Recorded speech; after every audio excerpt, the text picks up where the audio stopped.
Hi, it's Bill. So, I know I've made this before, but I need to give a better explanation. I want to make some baked ziti. To me, baked ziti is like something you can make any night of the week. It's not fancy. It's not like lasagna where you put all this stuff together, mamma mia. So, basically, I had a couple lengths of homemade Italian sausage, pretty spicy, works really well for it. I had some baked ziti. It's not a full box, I snuck some for some other dish. So it's not going to be as big of a monster like I usually do. So what I do is I take, and I really want to show you, I do have some red sauce in the freezer, but I'm saving it for special occasion because I haven't had a chance to make it again. Second, I want to show you that you really could do this on a weeknight. So I have 2 jars of spaghetti sauce that I got, a little higher end, not the cheap stuff, but I get them on sale at the grocery store. And you want to put a lot of sauce in the bottom, so that's a whole jar in the bottom of this big dish. Okay. Second thing I've got is ricotta cheese. Now ricotta cheese, it's just going to get like a little plopped in there because it's baked ziti. It's not like lasagna where you're trying to make this big huge thing of ricotta cheese, and I do prefer ricotta over cottage cheese, which some people use. So one of the things I want to do is I want to put a little fresh black pepper in here.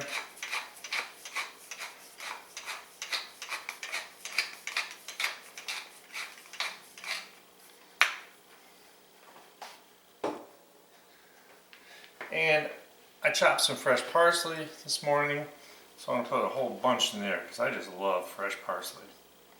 And when it cooks in this, it's just going to be really magnificent.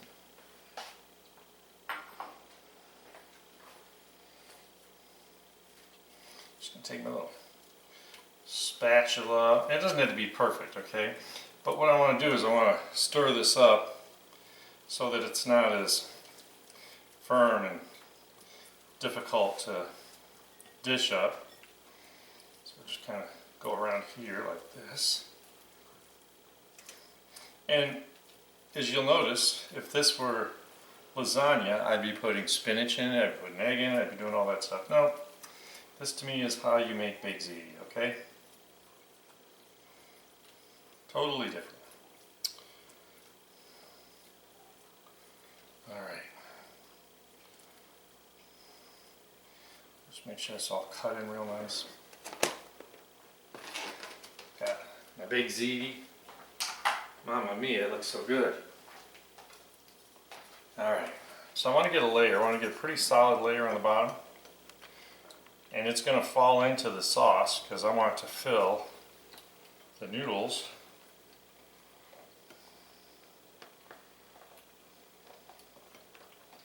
Getting pretty close to the halfway mark here.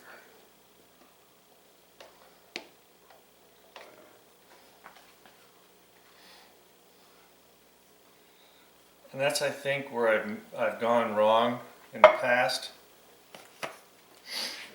This would be helpful if I showed you here. Is that I tend to not get enough sauce in here because I don't put enough on the bottom. I just try and use one jar, like half on the bottom. But you want the pasta to fill with sauce. I mean, this is bacon. You want it to get all so happy it's like it's going to scream.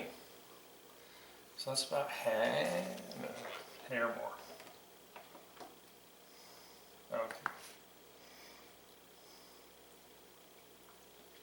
Now it looks the way I want it to. So now what am I going to do? Actually, put the ricotta on because this always seems to make for messiness. So I'm going to get some decent sized little plops.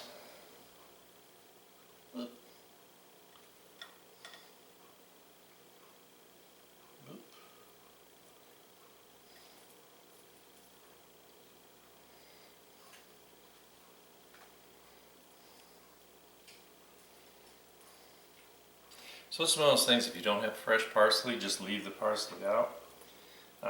Dried parsley just never really reconstitutes or tastes the same. I'd rather go without.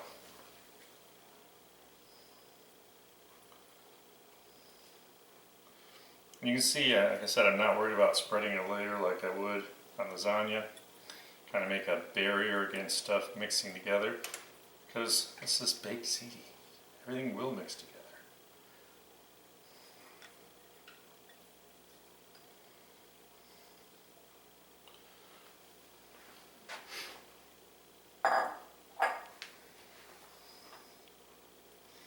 Left a hole in the center to put that. Oh yeah.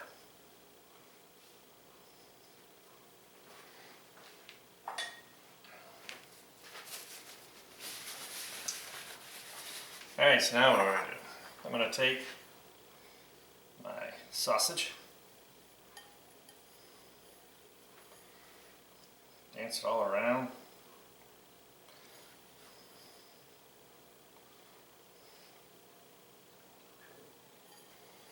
Well, this is just 2 big links, so I mean, it's not a lot, and that's why if I cook it, I always try and buy extra, just to have a couple links in the freezer, so when I'm going, what's for dinner tonight?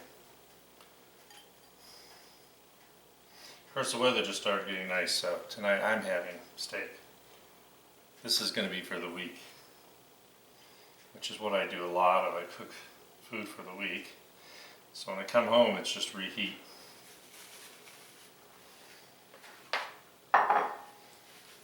Because I'm just that smart of a guy, right? Alright, so now, and I do put olive oil on my pasta when I freeze it. This was in the freezer. So you don't want to drag all that olive oil onto here, so I'm just going to try and be careful.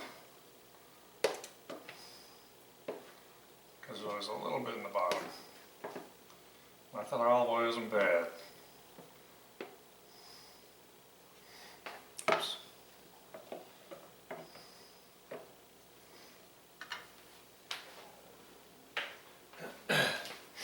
Alright, so now what do we do? Oh, I mean, look at this. This looks beautiful.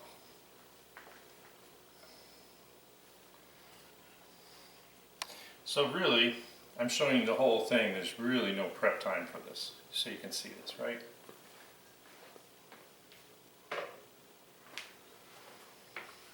I got my second jar of sauce. Once again, whatever you like, whatever's on sale. I try and keep basic marinaras, maybe with roasted garlic, maybe a Fra Diavolo or something.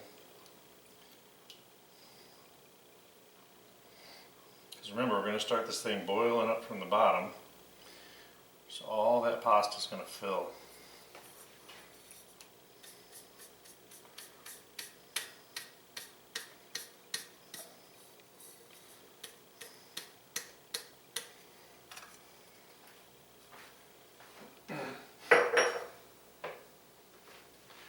I promise I'm just going to move this just a little bit.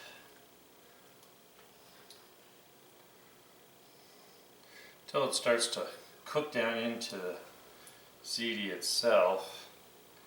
I just want to make sure that it's not all mounded up so it doesn't splatter when I throw it in a 350-degree oven for 30 to 40 minutes.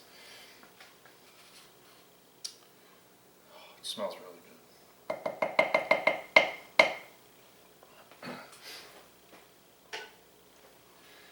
So now what? How about some fresh mozzarella cheese? Actually, this is grated packaged cheese, nothing wrong with it. I know if you grate it yourself, it's better texture, consistency, but we're going to bake the heck out of it.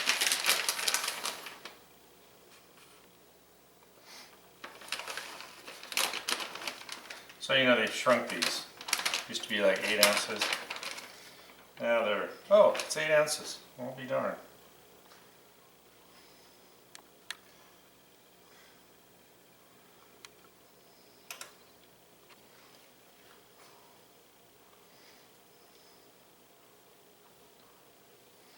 I want this to melt in and be ooey gooey. Oops.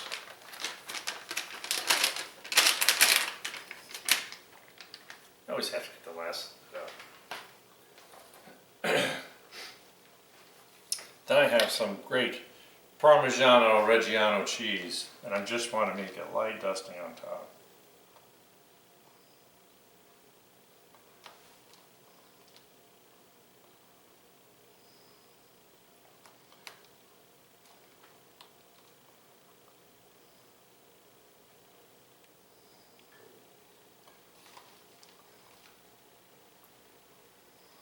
dance around with it. Beautiful. All right, so I'm going to throw this in the oven. 30 to 40 minutes, 350. Time is really dependent on how deep and how big the pan is, how much junk you got in there, but that's a good rule of thumb. You just want to make sure that cheese gets melted, maybe a little brown on top. So I'm going to throw it in and I'll see you back. Mamma mia. I had it set for 45 minutes. I looked and it was actually, I think, pretty good. Got just starting to get a little brown on top. And I'm going to reheat this later, so that's perfectly fine. But the smell, the cheese, and all that stuff going on is really great. So once again, like I always say, keep following me on YouTube and ye will benefit. I'll never let you down, hopefully. Like I always say, I hope you're having fun in the kitchen, having a great day. I'll see you back with another great recipe. See you later.